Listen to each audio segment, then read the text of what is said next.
first encountered MV Agusta's naked B3 800 earlier this year, and it made a lasting impression.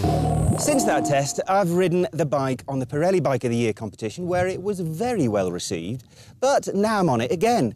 Why? Well, just to remind myself what it's like, and remind you as well, before I get to grips with another new model from MV Agusta. And I've managed to remind myself that it's a brilliant naked sport bike, which kind of puts even more pressure on the bike we're here to take a closer look at. This is MV Agusta's F3 800. MV claim it makes 148 brake horsepower and weighs just 173 kilos. And believe me, that ain't a lot for a bike like this.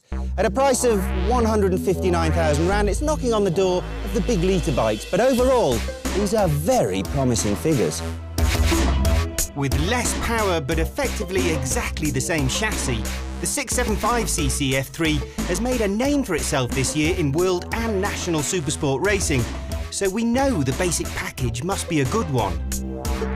Adding a healthy dollop of power to the same recipe makes the beautiful little 800 F3 a unique configuration for the road. The only other bikes playing a similar game are Suzuki's GSXR 750 and the just-released 899 Panigale. The MV can more than hold its head in this company, and though it's properly fast, it's also easy to ride, at least as far as sports bikes go. It's noticeably more grunty than the 675, and that means a little less of a frantic search for gears and a smoother, quicker style. Make no mistake though, 148 horsepower still takes some hanging on to, especially if you're a tester with the sort of physical characteristics best suited to touring holidays.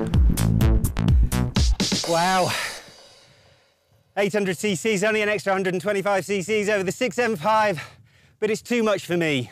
Fortunately, I happen to know the recently crowned South African Superbike champion, and a top bike needs a top rider, so I think I'll leave the tough stuff to him.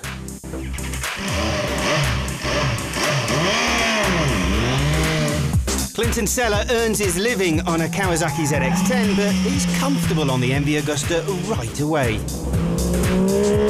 There is 8-way adjustable traction control, which Clinton has thoughtfully turned off, and a multitude of other electronic variables that should, in theory, help you get more out of the bike and yourself.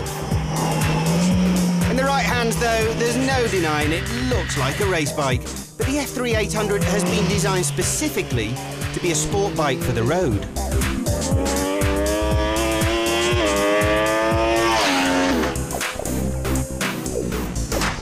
The F3 800 is basically the 675. It's the same chassis, the whole deal, except it's got a bigger engine in it. It's only 125 cc's.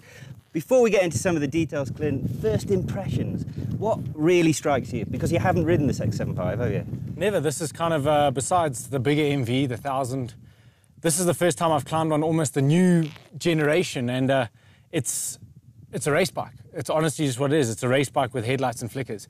From the seating position, the handlebars position, everything, it's a nimble motorcycle. It just feels like I've gone onto a race bike that's just haven't put the race fairings on yet. So when you say race bike, what is it that you mean by race bike? Is it its agility? Is it because it's responsive, that you can do what you want with it? Explain what you mean by a race bike. Pretty much what I mean is it's a little bit of a stiffer chassis, so already, you know, every input you put into the bars, into the footrests, into your body, it reflects on the motorcycle. It turns when you want it to. As you sort of, you know, trying to slide the bike in, move your body, the bike reacts with you, which is not sort of common for a road bike. Road bikes normally are a little bit more plush, but this really gives you the feedback to almost, you gain the confidence to try stuff and, you know, push a little bit closer. Now, you haven't ridden the triple-cylinder engine before. Initial impressions are what? Now, this is an 800cc, so it's bigger than the 675, which your teammate is currently winning the championship on. So it's got a bit of a bigger engine. Does it? But you ride a 1000cc superbike, so it ain't going to feel that fast. How does it feel to you? It does feel. It feels strong. It definitely feels stronger than. It feels like an 800. You know, it's stronger than a 600, but yeah, slower than a superbike in the sense of in power. You know, it just doesn't quite have the punch that a superbike has. Yeah. 148 horsepower, whereas on the 675, I think you're around 120, 125 horsepower. That's quite a big difference for an extra 125 cc's. Yeah, I'd put it this way, I wouldn't mind racing that in the 600 class. Racers always looking for an advantage, aren't you? I'm sure you can get a 675 sticker for the side of it. Yeah, make a plan, see what Cameron and them can do. And the cycle bits, I mean, the brakes, absolutely stunning, Brembo monoblocks. Too much power maybe with not enough feel, or did you get on with them? Initially, almost popped my eyes out of my head when I first time I pulled the brakes. But as you get into it, you kind of realise, okay, I don't need to grab so hard at the brakes.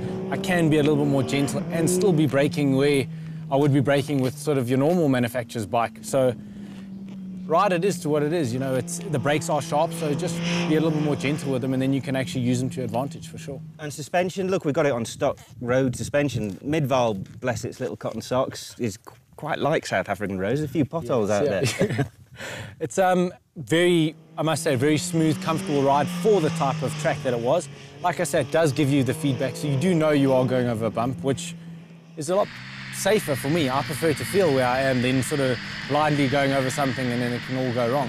It does give you the feedback, but it handles the bumps. It doesn't sort of bounce you off them or anything like that. Yeah. And under braking and getting into a turn, I've seen you backing it in. It's got a slipper clutch. It's got that engine kind of torque reducer. Worked okay for you? No too much hopping around or anything? No, sort of very smooth. Once you get it to slide, it doesn't want to snap back at you or anything like that, which is nice. It's comfortable. Like I say, the whole motorcycle almost encourages you to push to the edge, to try a little bit harder, which is nice. I mean, that's why we ride motorbikes on the track, not to... The quick shifter, yeah. I've heard people complain on the previous one that, maybe it's a little bit sudden, maybe they prefer their own control, but I love it. I think the thing works. I don't know why anyone doesn't love a quick shifter. I mean, it's just so much better. It's just, you feel like a racer. It works properly. You just hold the accelerator open and change gears. I mean, I don't know why any motorbike doesn't come out like with it. Look, it can be a bit awkward at slow speed, so when you're riding it on the road, you can turn it off, and then when you want to go quick, turn it back on again. Anything else then that would really stand out for you? I mean, engine's good, chassis good. Doesn't look too bad either, does it? Yeah, no, it's a pretty motorcycle. You're definitely going to pull up to the cafe and feel pretty good about yourself when you got it. Other thing is, it is small. I must say that's one thing that I noticed. I'm not the smallest rider, but I'm not the biggest rider in the world either. It is a small motorcycle. So in that sense, you're going to have to pull up to the cafe and peel yourself off it, but you do look good when you've stopped. Yeah, if you're a big fella, then Clint's absolutely right. It's something to take into account. We're looking at about 160,000 Rand for this, which is a good, 30 to 40,000 Rand, 30,000 Rand more than the 675 version. So you're paying, 30,000 Rand for an extra 125 cc's, but it makes a difference.